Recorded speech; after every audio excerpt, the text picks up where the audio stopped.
a time to be alive. Now this is gonna sound sarcastic, okay, but please know that it's not. This set of currently living generations right now, we were all born too late to explore the world, we were born too early to explore the universe, but we were born at just the right time where we can consume repackaged Star Wars fanfiction as sexually explicit adult contemporary romance, and genuinely, sincerely, I love that for us. Today, we are going to review The Love Hypothesis by Ali Hazelwood, a New York Times best-selling romantic comedy that got its start as, wait for it, a Reylo fanfic. For those of you who are not involved in online fandom communities, Reylo fanfics are stories written by fans of the new Star Wars movies who write romances pairing Rey and Kylo Ren together. And I hope I don't lose subscribers for this, okay? I don't blame them. I felt the spark between those two, alright? But also, and I hope I don't lose even more subscribers for this, you shouldn't take my word for it on that pairing, on that particular romance, because I also don't really like Star Wars that much in general, so I would be the wrong person to ask. I'm more of a Star Trek fan, and Lord knows if someone who wasn't really a Star Trek fan waltzed in here into my home and told me that they thought J.J. Abrams' fanfiction pairing of Spock and Uhura was awesome, I'd just vomit right in their face. I think J.J. Abrams is actually the common denominator here. Can someone please come collect your man? He's out here taking valuable jobs away from much more skilled fanfiction writers, and he's doing it so much worse. Newsflash! I've been hearing it the entire goddamn time! It's alright though, okay? If you've seen my big Pride Month video Star Trek deep dive, you know how I feel about J.J. Abrams, and none of it is good. The Love Hypothesis originally began as a piece of fanfiction called Head Over Feet, which I love because that is an Alanis Morissette song. Alanis references are my favorite. Just the other week I performed You Oughta Know at Lesbian Bar Karaoke Night. The MC even told me that I reminded her of Lindsay Lohan in Freaky Friday, which was a high compliment considering I cannot sing at all, like even a little bit. But I can yell, and at karaoke night, isn't the ability to yell all that really matters? Head Over Feet was a very popular fanfic. It took many fans' favorite pairing of Rey and Kylo Ren and set them in a contemporary universe where, instead of engaging in large-scale fights in space, they were instead part of a biology department at a major university. Rey was a PhD student, and Kylo Ren was the most annoying and meanest professor in the whole department. In this story, Rey was being harassed by General Hux, or the university's biology department equivalent of General Hux, and she wanted to show him that she already had a boyfriend so that he would finally accept her rejection. So when Hux walked into the lab one night, Rey decided to kiss the first guy she saw just so that Hux would oversee this and think that she was taken. But oh no, the random guy that she just decided to kiss turned out to be the infamous Kylo Ren, the most intense biology professor in the whole school. Then we head into a story based on the fake dating trope in which two characters pretend to be together for some personal benefit that they'll gain for themselves out of it, only to end up really falling in love with one another along the way. I think there's also a side plot where the Finn and Poe inspired characters get together because, like, obviously there is. Well, this story got really popular, so the author Ali Hazelwood, who was also known in the fanfiction world as Ever So Reylo, decided to publish this as its own standalone novel. After all, the story didn't really infringe on the Star Wars IP at all. There were no stars, and there were no wars. All it had were character dynamics loosely inspired by those within Star Wars, and character dynamics and character relationships, those are not copyrightable intellectual property. Every writer gains inspiration from other pieces of fiction. That's why the entire concept of literary illusions even exists in the first place. Honestly, all she had to do was change the names, add some more backstory so that her book didn't rely on readers' knowledge of existing characters, and then we were good to go. So Rey became Olive Smith, a PhD candidate in biology at Stanford, hoping to work in research regarding pancreatic cancer screenings. And Kylo Ren became Adam Carlson, the meanest professor at Stanford. Get it? Because Kylo Ren is played by Adam Driver. So instead, this guy's name is Adam Carlson. And if you look at the cover of the book, it's pretty obvious. I mean, the cover artist at least had the decency to give Olive one little hair bun instead of the 3 little hair buns that Rey has, but they didn't even try to make Adam not look like Kylo Ren. Like, this image is straight up the kiss from the end of The Rise of Skywalker, right? Like, again, I'm not that big of a Star Wars fan, so correct me if I'm wrong, but this does seem pretty on the nose. And I genuinely love how much this book became successful. Honestly, fanfiction writers have been an underappreciated and undercompensated subculture for far too long. I know that some books books like 50 Shades of Grey or like the book After, which I do plan to review sometime in the next few months, those books have given commercial repurposed fanfiction a bad name, but those are, in my opinion, the exception and not the rule. If you write a piece of fanfiction and your story doesn't rely on needing the copyrighted material such as like the world building within Star Wars, and you don't need those particular things for the story to function, you should publish it. You should get paid for it. I mean, you could probably even make the argument that my YA novel, 90s Kids, is a gender-bent Kirk and Spock fanfic, a gay retelling of The City on the Edge of Forever set in the Back to the Future universe. You could make that argument. Would you be right? I mean, literature's subjective, so I guess. But that's my point. All writing takes inspiration from the literature and media that came before it. And that's why I am all for writers profiting from their fanfiction. Now, is this book good? That's really a matter of perspective. We're going to dive deep into my thoughts on the love hypothesis, but I will start off by saying that this was solidly a 3-star book for me. When I rate a book 3 stars, that generally means one of a few things. First, it could be that the book was just mid, like the book was inoffensive, it was fine, but it was ultimately forgettable. That is not this book.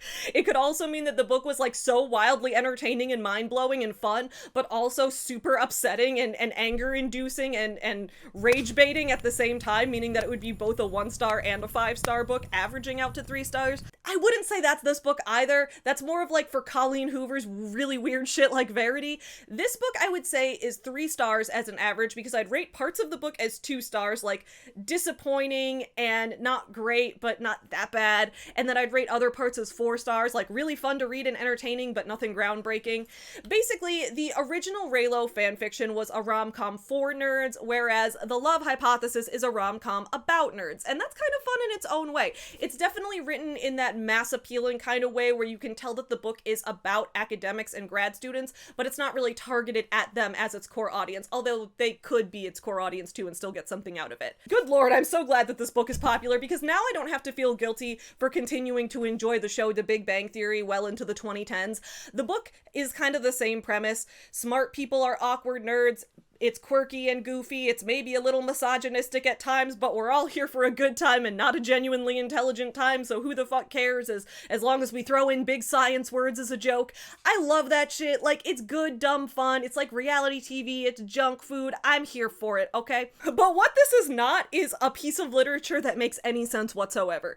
And that is okay. We're gonna dive into the ridiculous mess that is Ali Hazelwood's best-selling 2021 romance novel, The Love Hypothesis, aka the sexy scientific shenanigans of Rey and Kylo Ren from Star Wars. Get you some nuts. Yeah, you effing. Up yours, woke moralist. We'll see who cancels who. Hey everyone, welcome back to my channel. I'm Savvy and this is Savvy Reads Books, and if you're new here, don't forget to subscribe. I put out videos doing in-depth book reviews, video essays, media analysis, and that kind of thing, so if any of that interests you, please don't forget to subscribe and ring the notification bell so you get notified when I post new videos. I would like to give a quick thank you to my Patreon supporters who have made it possible for me to continue producing videos as often as I do. If you're interested in additional behind-the-scenes stuff, blog posts, additional content, and having your name up on my screen, you can check out my Patreon, which is linked in the description below. And before we get into the details of this book review, I also want to give a quick thank you to today's sponsor. Today's video is sponsored by Raycon, a brand of wireless earbuds that I've been relying on more and more as we move into fall. The weather outside is so beautiful right now, especially here in Chicago. Last week I had a few days where I walked 12 miles every single day. As I mentioned before, I don't own a car. I never plan to own a car. I really like to walk everywhere I go, which takes a lot longer than driving would, but it also gives me a lot of extra time outside and it gives me some additional exercise, and that's been great for helping me reduce stress in my life. Walking is my favorite form of outdoor exercise, but because I also like to watch so many YouTube videos and I also like to read so many books, it's nice to be able to multitask while I'm on a long walk. When I go on long walks, I like to use Raycon's everyday earbuds to listen to an audiobook or a YouTube video or a podcast. It's a really nice way to keep myself moving while I'm doing my normally sedentary hobbies. What's really nice is that Raycon's everyday earbuds now feature 32-hour battery life, which means I pretty much never worry about running out of battery, even if I'm walking 6 miles in one go, which is basically a 10K. They also have nice features like multi-point connectivity so that you can pair more than one device with the earbuds at a time. They also have active noise cancellation, so you can drown out the other noise around you and really focus on what you're listening to at that moment. And if I ever get to a point where my battery is running low, these earbuds have a quick charge function, which means that in just 10 minutes of charging, I can get 90 minutes of battery life back. Plus, they charge in their case, which means that not only is the case adorable and a great way to keep the earbuds safe and protected, but it doubly functions as a charger. I also love the variety of colors that these earbuds come in. I chose blush violet for mine because I'm a big fan of all things purple, which of course means that I also got the Purple Clouds protective case. And I love this case. I think the cloud sky design is beautiful. It's just, I love it. I think it's so pretty. If you're interested in trying out Raycon's earbuds for yourself, head to buyraycon.com/savvy, which is linked in my description box below. If you use my link right now, you can get 20 to 50% off site-wide. So to save 20 to 50% on your purchases site-wide, use my link in the description below, buyraycon.com/savvy. I hope you're all enjoying the nice fall weather right now, and I hope that if you try out these earbuds that they make your walks even more enjoyable as well. Thank you to Raycon for sponsoring today's video. Don't forget to check out buyraycon.com/savvy, linked below. Now, back into our book review. The Love Hypothesis opens with a prologue. Olive is at Stanford University for an event for prospective PhD students, and while she's there, she realizes that her contact lenses are expired and it's really starting to irritate her eyes. Now, if I were Olive and I were too busy to get my contact lenses replaced, I would simply wear my glasses rather than putting years expired matter into my eyes. But I'm also just really sensitive to eye stuff, so maybe that's just me. But Olive is having eye trouble, so she rushes to find a bathroom. The first bathroom she finds is not actually a public bathroom, but rather a bathroom connected to a particular researcher's lab. Olive can't see whose lab it is or who the guy is that's working in the lab because she can't see anything, because for a science genius, she sure didn't think to just wear some fucking glasses. In fact, Olive never once wears glasses in this entire book, despite her vision being so bad that she does things like go into the wrong bathroom or meet people whose faces she can't see at all. So she's taking out her contacts and the guy in the lab is like, "Hey, this is my bathroom. What are you doing in here?" And she's like, "My contacts are expired." And he's like, "Why are you wearing expired contacts?" Which honestly, same, that is a great question. She then shakes his hand, even though she can't really see him at all, and on page 5, this is what we learn about this man. The hand that closed around hers was dry and warm and so large it could have enveloped her whole fist. Everything about him must be huge. Height, fingers, voice, so he's big, all right? We're gonna get into more of that later, how big this man is. He is a big man. He's like Big Man from Splatoon 3. All my ladies, we love Big Man, okay? So Olive gets to talking with this mystery man, and he asks her why she wants to go to grad school, and she says this on page 7. "I have a question, a specific research question, something that I want to find out. There, done, this was the answer. Something that I'm afraid no one else will discover if I don't." He then tells her that this is the best possible reason to go to grad school, and this is when Olive finally feels confident in her decision to apply at Stanford. See, before this she was a little nervous about all of the strenuous work of getting a PhD, how little time she'd have to do anything outside of it, how small of a budget she'd have to live on, all the usual grad student stressors. But when this guy tells her that she has the right reason, she feels confident that she is making the right choice, she's going to make a difference in the world, and that is how our prologue ends. We then move into chapter 1, which says it takes place 2 years, 11 months later, so basically 3 years later. Olive is now in her 3rd year at Stanford, working to finish up her PhD and do her dissertation. In chapter 1, we get our first physical description of Olive. The physical descriptions in this book were my least favorite part. 1, because it's so obvious that the characters are meant to look exactly like Rey and Kylo Ren, and 2, because the beauty standards of this book are more stuck in the 90s than like Shallow Hal or that type of movie, okay? So as we get more into physical descriptions, we'll get into some of my issues with the general romance tropes and how they treat physical descriptions of characters. Alright, so on page 14 it says, "Olive had always been slight, just this side of too slender, but girls who are 5'8" rarely felt diminutive. at least until they found themselves standing next to Adam Carlson. She'd known that he was tall, of course, from seeing him around the department or walking across campus, from sharing the elevator with him, but they never interacted, never been this close. So Olive is 5'8". That's the first thing we learn about her. She is 5 feet 8 inches tall. So I am 5'6", and I am already significantly taller than average for a woman. When I'm standing in a bathroom line next to a ton of other women, I can tell in the mirror that I am significantly larger. I am taller, I have broader shoulders, I have a bigger head, all of that, all right? So 5'8" is now 2 inches taller than me. Olive is tall. She's not like WNBA tall, but she is significantly taller than the majority of women, and she's probably roughly the same height as a good number of the men that she regularly interacts with. And yet, this book just could not help itself. It could not stray away from the big man and small woman trope. So even though the book went out of its way to make our female main character tall, it still had to emphasize how much bigger the male counterpart is. This book is going to emphasize Adam's bigness so much that it starts to become ridiculous. Like, the prologue has Olive meet this mystery man who she never finds out who it is because she can't see, because she doesn't have her contacts, but it's obviously Adam, right? Because the prologue makes a point of emphasizing that he's big, and then this book will not shut up about how big Adam is, and it gets straight up unhinged. Like, it starts to feel like it's parodying romance novels and how they make the men so big. And to be fair, there are parts of this book where it starts to become a little meta. It starts to do some tongue-in-cheek jokes about romance tropes themselves, but Adam being big is never really played off as a joke. It always feels like it's just a normal description of him. So you're gonna see what I mean when we get into more examples, but this is just unhinged. So even when we have a tall girl, she still has to be really tiny when compared to the big man. Chapter 1 gives us the inciting incident of the book. So basically it's this. Olive is finishing up her PhD at Stanford. She's studying biology, and she's hoping to work in research about pancreatic cancer because that is what killed her mom, and she wants to contribute to research to help others get treatment for it earlier on. Olive has 2 friends. One is this guy named Malcolm, who I believe was Finn in the fanfiction, and the other is a girl named An, who didn't exist in the fanfiction and was added for the book. And honestly, this girl An, she is ridiculous, all right? So Olive mentions that she's probably somewhere on the asexual or demisexual spectrum. She's been on dates before, she's had sex before, but she very rarely feels attracted to anyone unless she already has a very deep connection with them. She goes out on a date with this guy named Jeremy, and she doesn't really feel a connection with him. However, when her whole group is hanging out together, Jeremy does end up hitting it off with An, and Olive's like, oh, perfect, An, you should date Jeremy because I'm not really that into him anyway. And Anna's like, oh my god, no, I can't do that. I can't date your ex. That's breaking the girl code.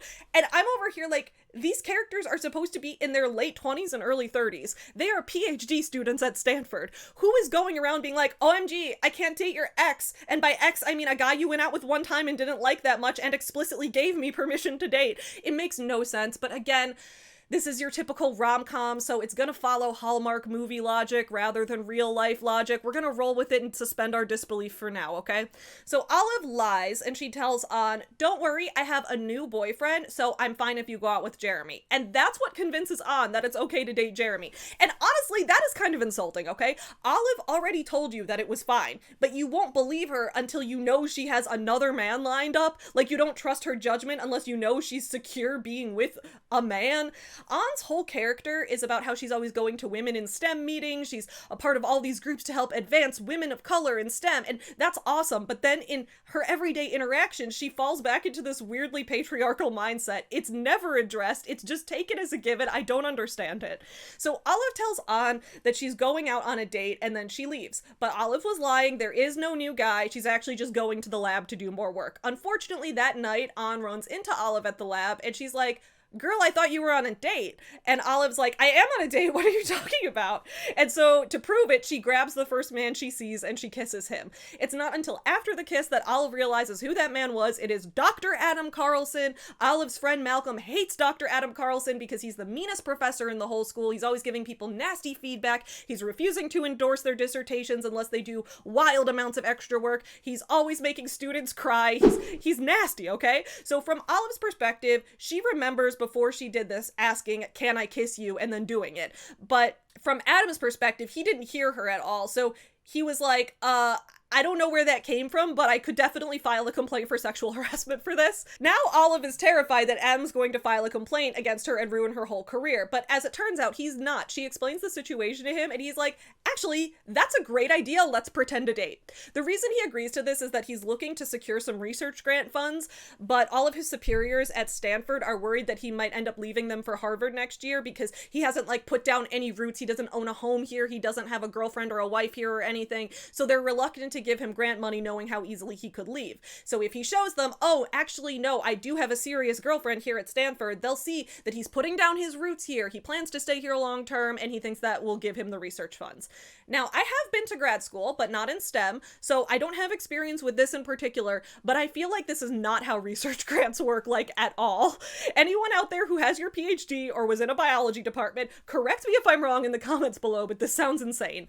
So they agree to fake date for a month. That way Olive will have enough time to show On that she's happy with someone else, and by the time Olive and Adam fake break up, On and Jeremy should already be happy together in a relationship, and also by the end of the month, Adam should have all of the research grant money. Again, this premise is absolutely ludicrous, but we're going by Hallmark movie logic, not real world motivation, so again, we'll suspend our disbelief. This was Girl World.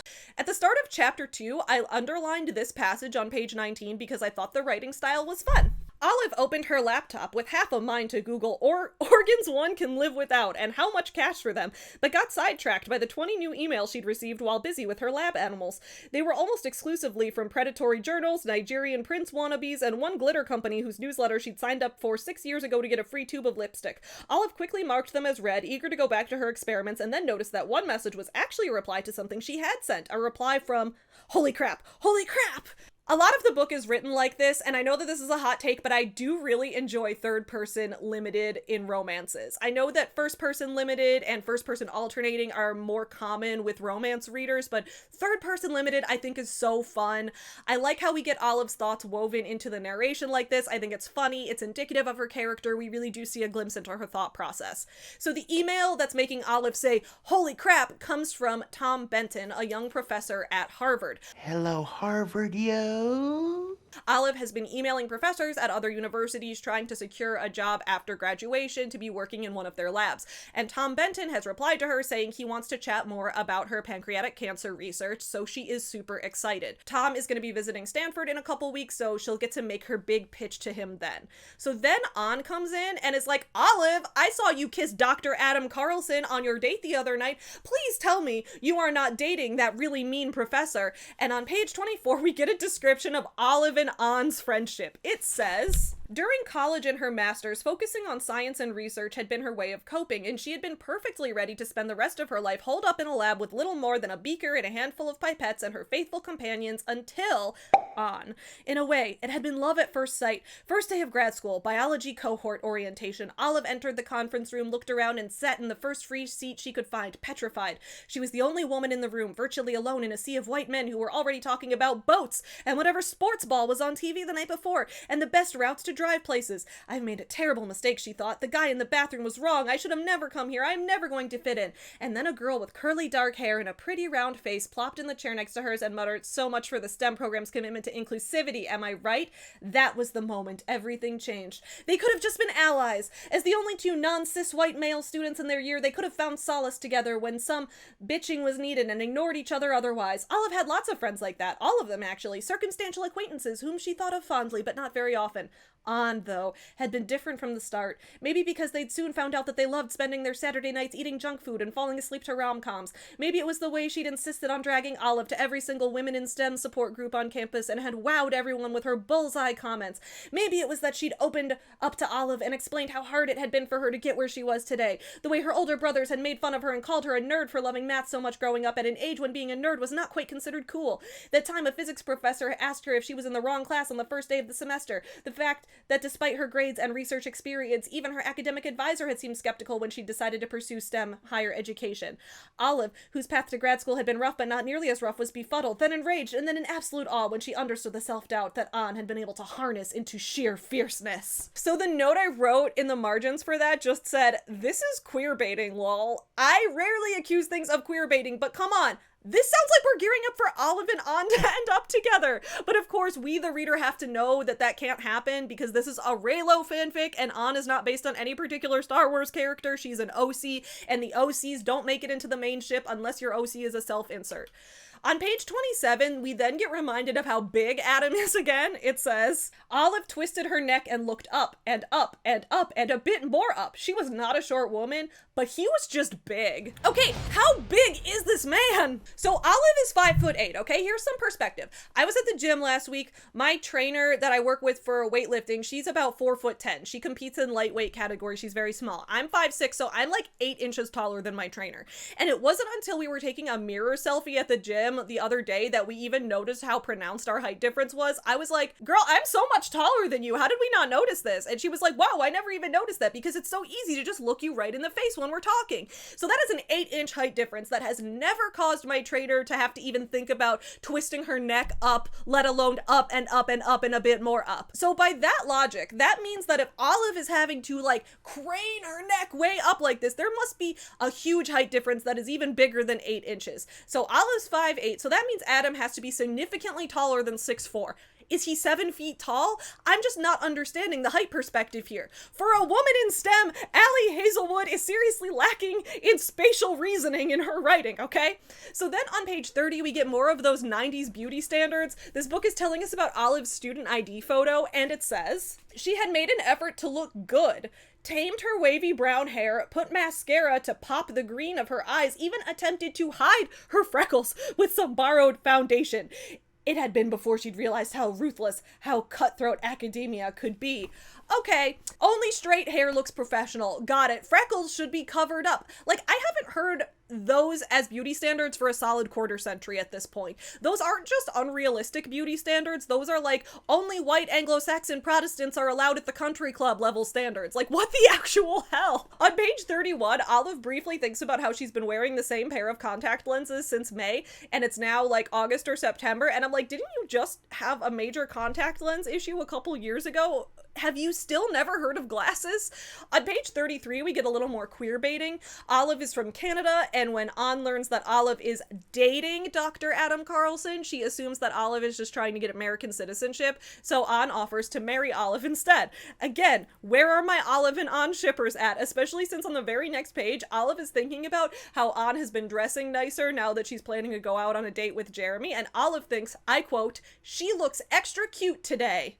Gay! But there is one queer subplot in this book. Olive's other friend, Malcolm, he's bisexual and he falls in love with a male professor because that's from the Finn and Poe subplot from the fanfiction. So it turns out that An told Jeremy all about how Olive is dating the infamous Dr. Adam Carlson, so now the news has spread all around school. So Olive and Adam decide to go out on a coffee date every Wednesday so people can see them in public together and they can keep up this ruse for the sake of the research grant money, because I guess dating a student helps you secure research grant money, who knew? Soon after, Dr. Tom Benton comes for his trip to Stanford, and as it turns out, he's one of Adam Carlson's best friends. They've been best friends ever since they were in grad school together themselves, and because the news of Adam and Olive dating has spread so far, Tom now knows that Adam has a girlfriend too. He thinks their relationship is real though. Adam has not told anyone it's fake. Again, suspend your disbelief. The fact that Olive is dating Adam means she now has a direct connection to Tom, so she pitches him her pancreatic cancer research.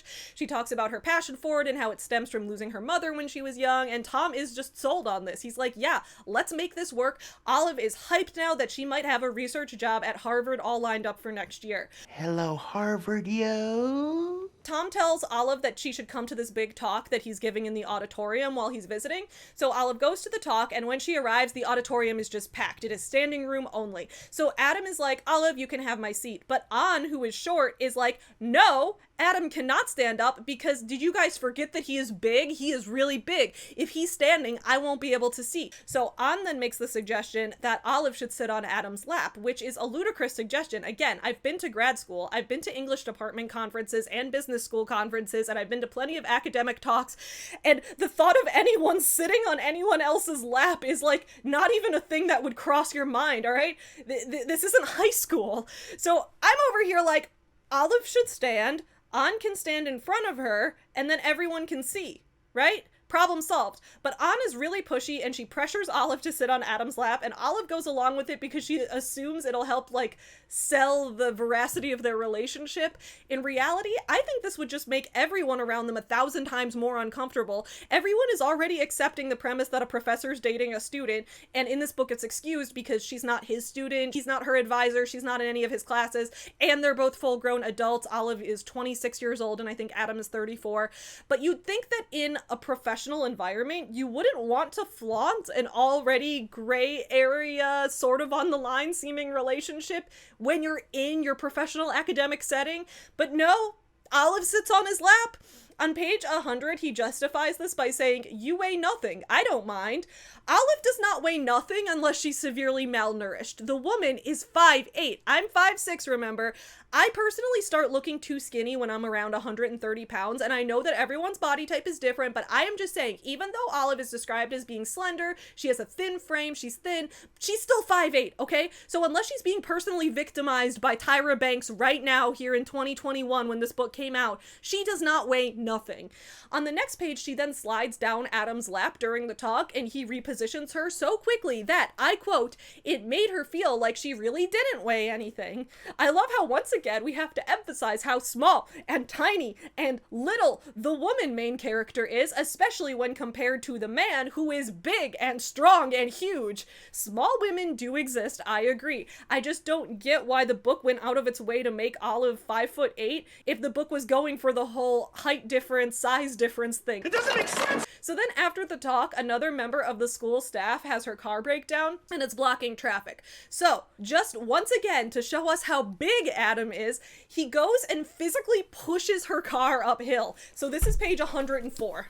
His shoulders and biceps strained his Henley. The firm muscles of his upper back visibly shifted and tensed under the black fabric as he bent forward and rolled several tons of truck across quite a bit of distance and into the closest empty parking space. On page 105 it says, "Had Adam really pushed a giant truck all by himself? Was he an alien from planet Krypton who moonlighted as a superhero?" So I need to go on a quick rant about this, okay? In the fan fiction, I'm sure this worked just fine because he's supposed to be Kylo Ren in the fan fiction. So when you're reading a fan fiction, even if it's in a different setting, you're already thinking of him as being a character from a science fantasy universe where human genetics don't follow the way things work in the real world. But this book is not supposed to be Star Wars literally. It's supposed to stand on its own, meaning that readers will interpret these characters as existing in the real world. Not the real world, Scranton. This book will later describe Adam multiple times as having six-pack abs. Six-pack abs. So let's summarize. Adam is huge. He is tall. His shoulders are super broad. His hands are huge. He has bulging biceps, and also he has six-pack abs. I need to go on a gym girl tangent really quick here to explain why this bothers me so much. So in romance, there seems to be this common trope where the men are huge, but they're also super cut. Basically, they have this bodybuilder look. This is not possible unless you're actually a bodybuilder. I have friends who are professional competitive bodybuilders, so when you hear my breakdown here, you'll see why this is super insulting to me. The majority of professional athletes, like full-time professional athletes, do not even have six-pack abs. You know why? Because in order to have six-pack abs, for most women, you need to be under 20% body fat, and for most men, you need to be under 15% body fat. In order to have a body fat percentage that low, you need to go on cuts where you eat at a calorie deficit, and you can do cardio and things like that. So to be fair, Adam does do those things. The book explains how he eats all this bland health food all the time. His main form of exercise is running. Okay, so if he runs a lot, and he also does lots of crunches and sit-ups, and he does ab workouts in his spare time, and then he keeps himself cut, yeah, he might have six-pack abs. That's believable. But to have six-pack abs and huge shoulders and bulging biceps and super strength, in order to have huge shoulder muscles and huge biceps, you need to be building muscle. To build muscle, you have to eat at a calorie surplus because the body needs to create muscle from some form of heat energy. Matter and energy cannot be created or destroyed. They can only change form. You might think that a professor and a doctoral candidate in the STEM world would know the first law of thermodynamics, but whatever. So people who have super strength, like people who compete in strongman competitions, they tend to be big, okay? They almost never ever have six-pack abs. You know why? Because in order to get that strong, you're constantly bulking. You don't cut your calories to lower your body fat percentage that much so that you could have visible six-pack abs, because otherwise you won't gain enough strength. Basically, does the dude have these huge biceps and this super strength, or does he have six-pack abs? You have to pick one. The only exception would be if he's a bodybuilder. Bodybuilders eat a diet that I like to call the "my dog is throwing up" diet. Like, they eat boiled unseasoned chicken breast and plain white rice every 3 hours every day for months. That's an overgeneralization. I know everyone does it a little differently. Like, maybe sometimes they'll throw in some broccoli, but you can't let yourself get gassy because then you'll get bloated. So then they tend to dehydrate themselves for a day or two before competition so that their muscles will really bulge and there won't be any water bloating it up. That is the only way to have that body type. And while you're on stage at the bodybuilding competition, you don't have super strength. Most bodybuilders will report feeling their weakest during competition because they've been starving and dehydrating themselves to make their muscles pop. So my point is, it's pretty much impossible for a person, even a professional, competitive, full-time pro athlete, to have all three: big muscles, super strength, and six-pack abs. In order to achieve this body type, you would need to be in the gym every single day, counting all of your macros all the time, and you could not be running as your main form of exercise because that would burn calories away from your muscle mass, which would then cause you to lose that mass. So why does this bother me so much? Because Adam Carlson is stated so many times in this book to be this super busy professor. He barely has time for anything. The reason he doesn't have any roots set at Stanford yet is he has this huge busy schedule. He doesn't have time to actually go on a date, so he has to settle for a fake relationship because it's more efficient. Yet he has a body that could only exist in like the top fraction of a percent of professional athletes. The reason I find this insulting is that it takes what amounts to decades of hard work at the gym, of passion, of blood, sweat, and tears, and it reduces it to just this general descriptor of generic male attractiveness. It completely downplays the incredible work that athletes put in to have the capabilities that they do. So that is just my rant about why Dr. Adam Carlson's body is not physically possible for a busy professor to have. But he's a biology professor, not a physics professor, so I guess he's allowed to defy the laws of physics in his spare time if he wants to. So anyway, after this somehow lean tone and cut man who's also bulky, how do I even visualize that? How do I even visualize that?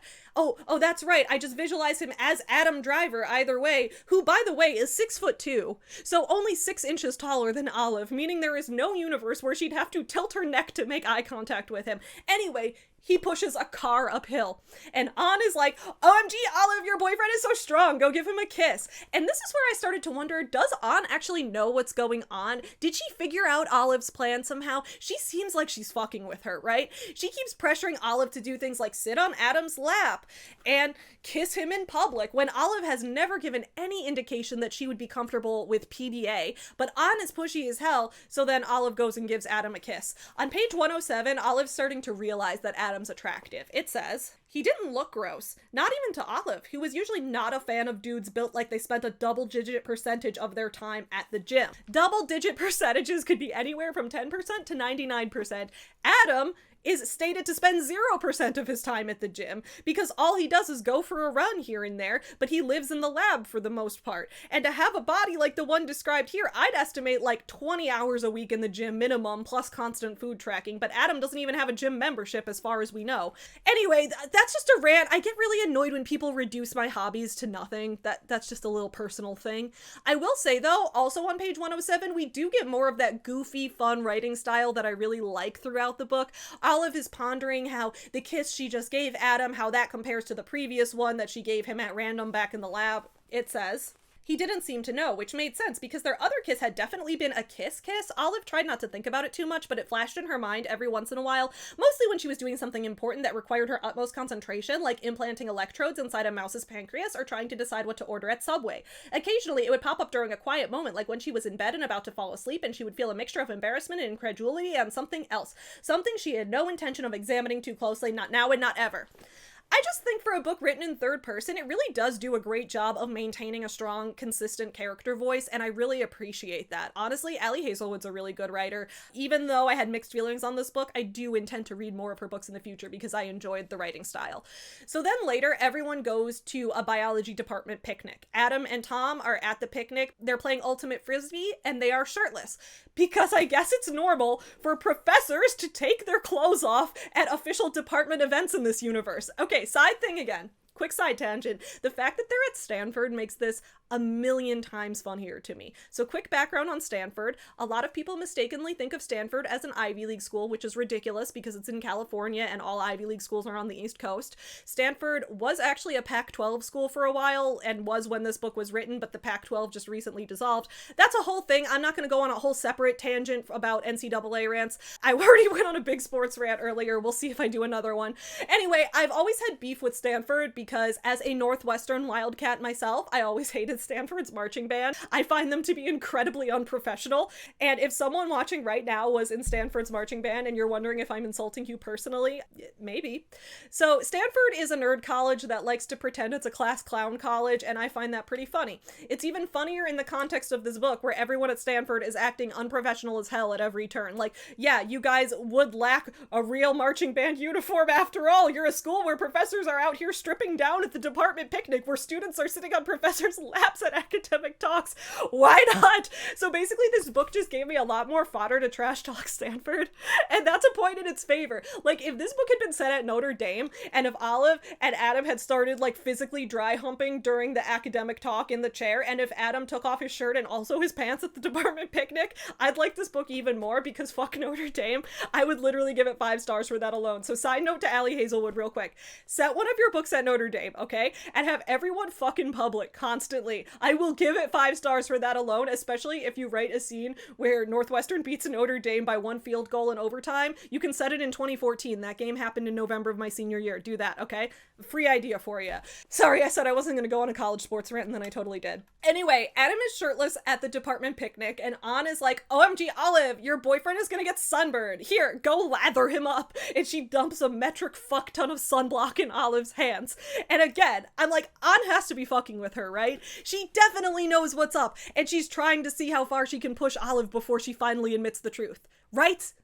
No, that was not the twist. Ann actually doesn't know anything. Ann really does think that Olive and Adam are dating, and she also thinks it's normal to keep pressuring your friend this hard to keep touching their significant other in public. That's Stanford for you, okay?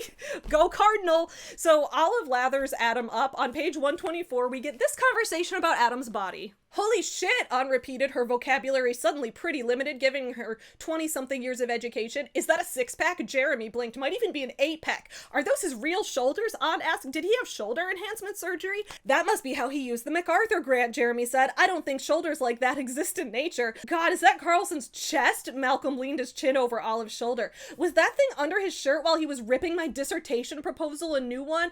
Why didn't you say he was shredded? Adam Carlson, everybody, freak of nature, the only person who can bulk and cut simultaneously. Bodybuilders hate him. What's his secret? He's a fictional character. Then later we get a scene where Adam needs to get his flu shot, but he's afraid of needles, so Olive has to help him through it. The scene was weird and out of place, and it added nothing to the plot, and it felt like it was there because in the original fanfic, readers would get a kick out of seeing Kylo Ren being afraid of needles, but it adds nothing to the story. So now Olive's starting to become attracted to Adam for real, so she decides to meet her friend Malcolm to talk to him about it. They meet up for coffee at the same coffee shop where Olive and Adam regularly meet for their weekly date, which is a really stupid idea. Like, Olive, meet with Malcolm literally anywhere else. He's literally your roommate. Like, just talk about this at home. But no, they go to the coffee shop. Olive spills her guts about how attracted she is to Adam. And then, oh no, Adam's standing right there. Who could have seen that coming? Almost like you shouldn't do that at the coffee shop that you both frequent together every week. Duh. So Olive is like, OMG, I know you heard me talking about this cute guy that I like, but don't worry, it wasn't about you. And Adam's like, I know. And he assumes that it's about Jeremy, which also makes no sense because he knows Olive's whole motivation for fake dating him is so that Jeremy will date someone else. These people are smart, remember. So on page 181, it's briefly mentioned that Olive once wore a Star Wars t-shirt to a meeting, and I guess that's meant to be a nod to the fact that this was originally a Star Wars story to begin with, and I actually kind of like that. I thought that was cute. So then everyone gets ready to head to a big science conference in Boston. Science! Olive submitted a proposal assuming she'd present a poster in the big convention room, but instead she actually gets accepted to give a talk on a panel, and she's super nervous because she hates public speaking. Then she finds out that Ann isn't going to be her roommate at the conference because Ann got a hotel room with Jeremy, and Malcolm decided to room with his other friends, and no one told Olive because they just assumed she'd share a room with Adam.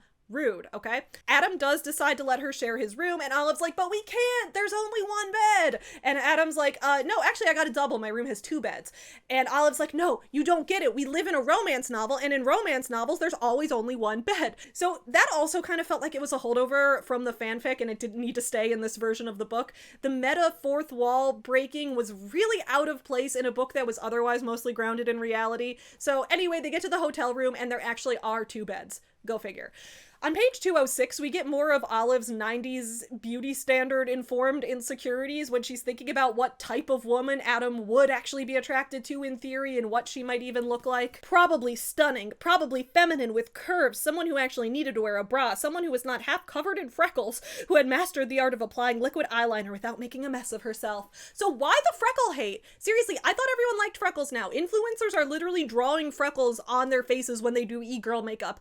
I don't wear foundation unless I have really severe acne going on because I don't want to cover up my own freckles. This book came out in 2021, meaning that Olive at 26 was probably born in 1995. I am so confused on where her freckle hang-ups specifically came from. So anyway, Olive heads off to her talk. Adam can't come to it because he's giving the keynote speech. When Olive gets to her panel, she realizes that she's presenting alongside Tom. So Olive gives her presentation, and then afterward we find out that Tom, he's actually been a little snake all along. All right, Tom confronts her in the hallway. He gives her a whole supervillain monologue, and then he grabs her and tries to kiss her, which, okay, to be fair, that's literally exactly what Adam did to Olive at the start of this book that the whole story could not exist without. But anyway, Olive says no to Tom's advances, and he's like, what the fuck, Olive? You're dating Adam, but we all assumed that you're only dating him to get ahead, so I assumed if I got you a job working in my lab next year, that meant that you would fuck me too. I didn't even really listen to your pitch about your research. I only accepted you because you're female and I want to hit it. And that is super gross.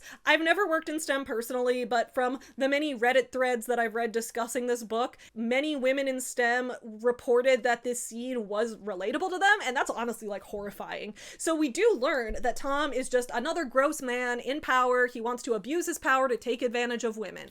Olive runs back to her room crying, and when Adam gets back from his talk, he's like, what's wrong? And Olive doesn't want to tell him because she's worried that he'll believe Tom's story over hers. Adam decides to take Olive out to dinner to cheer her up, and guess what? Can't go another moment without emphasizing how much bigger Adam is than Olive. On page 239, he turned to her, his eyes traveling down her legs and then rapidly moving away. I know, you're less vertically challenged than usual. Her eyes narrowed. Hey, I'm 5'8". That's actually pretty tall.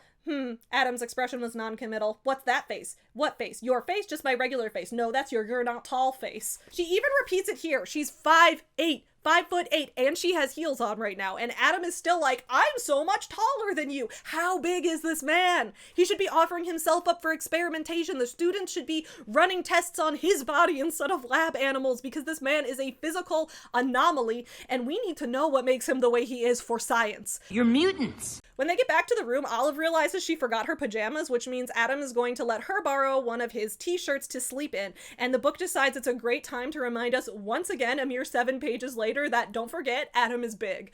On page 246. She picked it up and the t-shirt unfolded. She immediately noticed 3 things. It was large, so large that it would hit her mid-thigh or even lower. His t-shirt hangs like a dress on a woman who is 5'8". It's going down to her knees. Where did Adam buy a shirt this huge? I don't understand why the book didn't just make Olive like an even 5 feet tall. Make her short if you want her to be short. The fact that she's tall, but the book keeps trying to gaslight me into thinking that she's short just keeps fucking with my head, and I don't know how to visualize people. So I guess Olive is just another physical anomaly where she's tall and short at the same time. Maybe these two can have a baby who manages to combine all of this. The baby can be skinny and bulky at the same time, and also tall and short at the same time, and then instead of lab animals, they could use the baby, they could just donate the baby's body to science for research because something's going on here. So then a couple pages later, we learn that Olive is wearing unicorn knee socks along with this big t-shirt, which is cool. I love unicorns. I've got unicorns on my dress right now. It's a unicorn I drew myself. My merch logo is a unicorn. This dress is available on my merch shop, okay? I love unicorns. I have a unicorn tattoo. I love those horny little bisexual disaster creatures, okay? But here's where I'm confused. How did Olive remember to bring something as specific as her unicorn knee socks, but she forgot her pajamas? Like, I want to know what possibly could have been going through this girl's head while she was packing for the conference. All right, let's head into the sex scene. So as I'm sure everyone could predict, Adam and Olive do end up banging in the hotel room, and good for them, but some of the stuff in this sex scene is, it's something, okay? Ready? So it starts with Olive and Adam kissing. After they kiss, Olive gets a little nervous and she's like, ooh, I don't know if we should do this. She gets scared, she backs away, and so since earlier in the same day, we just had Tom, who did not respect Olive saying no. You would think that because Adam is the better guy, by comparison, he would be respectful of her, right? Why would you think that? This is getting into Colleen Hoover adjacent territory now, okay? Where the male love interest acts just as toxic as all the other guys, but it's excused because he's the main character. So Olive pulls away. She's clearly uncomfortable. Adam has a few options here. He could, A, be like, that's okay, let's just go to sleep, don't worry about it. B, he could talk to Olive about her feelings. He could try to figure out what's making her uncomfortable. They could have some open communication with each other and gain a greater understanding of one another's boundaries, and then they could continue once they both know that they're feeling good about everything. Or C, he could say nothing and just forcefully grab Olive's hand and physically place it onto his dick. Yes, friends, Adam does option C. Olive expresses that she's uncertain about this. She's worried that Adam doesn't really want this, and she thinks he's going to regret it. So to calm her nerves, he forces her to touch his dick. The text says verbatim, it nearly made her lose her balance the way he tugged at her wrist and pulled her hand to himself, pressing her palm flush to his groin. That's not consensual, right? Like, am I going insane over here? I feel like I'm taking crazy pills! For some reason, this works on Olive. For some reason, Olive is hella turned on by this, and then they start making out. On page 263, Adam says, "You're edible, Olive," which is hilarious. Get it? Because her name is Olive. Olive is a food. I wonder what the line was back when she was named Ray. I'm not sure. I didn't care enough to read the whole original fanfiction. You're edible, Olive. That's funny as hell. I love that line.